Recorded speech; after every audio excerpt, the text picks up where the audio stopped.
Sužavanje želuca je jednostavnija procedura i za hirurga i za pacijenta. Želudac je u suštini rezervoar, kesa u koju se unosi hrana i tu počinje varenje. Sužavanjem želuca se ta kesa pretvara u jedan rukav uzani koji samo sprovodi hranu, nastavlja se na jednjak, na mišićnu pumpu, sprovodi hranu do završnog dela. Ostavi se samo završni deo želuca koji je zapremljene 30 ml. I to je u suštini jedini rezervoar koji zaostaje posle operacije.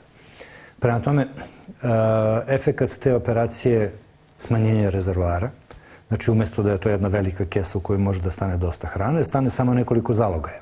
A drugi efekat je da se eliminacijom trema želuca, uklanjanjem trema želuca, uklanja deo želuca koji je odgovoran za lučenje hormona gladi. Pa pacijenti posle sužavanja želuca dobrih godinu ili godinu i po dana posle operacije nemaju osjećaj gladi uopšte. Da li se vraća posle tog vremena?